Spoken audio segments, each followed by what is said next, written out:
Irma Stern, to my mind, was probably one of the most important female artists of the 20th century and one of the most important artists from South Africa. She loved colour, and she had a way with colour that no one else did.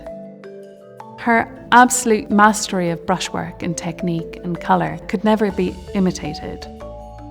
And her work has been considered the most valuable and the most valued in South Africa until the present day.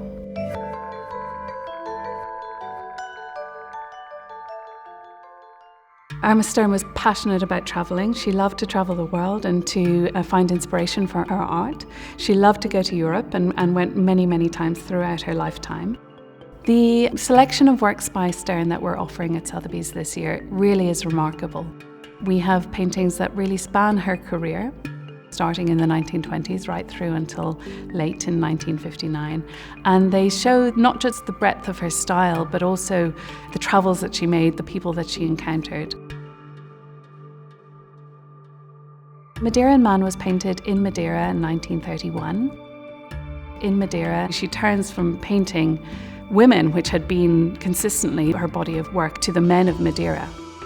It's not a straightforward portrait of a man. This was a time that Stern is really struggling with herself, with her emotions, with where she is in her life. She actually suffered a mental breakdown in Madeira.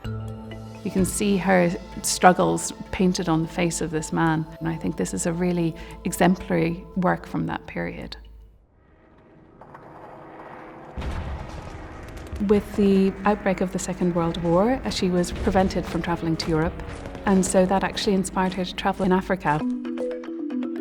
The Mangbetu Children is from her 1942 trip to deep and rural Congo, what we call DRC today. She had gone knowing mostly about the Mangbetu from her interest in classical African art. Both of the children have had their heads bound, which is the defining and signifying feature of the Mangbetu people, and of course a distinctive hairstyle as well. This is a very intimate and personal and human painting. These children, you can see the fun that they must have had with her. We know that Stern would leave Cape Town, and she would often go to the winelands to find new inspiration. A view across Vineyard depicts the Cape winelands. This painting is richly painted, again in deep impasto and bright use of colour, with a lot of rhythm and movement to it as well. We can see the vineyards in the foreground and the dramatic mountains in the distance. If you look at a work from towards the end of her life, something like Grape Packer, 1959, it's a very intimate painting of a mother and her child. The infant that's strapped to her mother's back is looking directly at us, and adds a real playfulness and joy to this painting.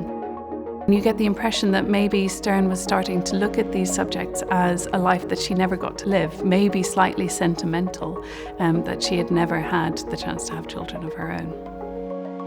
Irma Stern is the best-selling artist in South Africa, one of the highest-selling artists from the African continent, and she's also one of the top-selling female artists. When you think what she did, what she lived through, and the ambition that she had, it's all to be admired.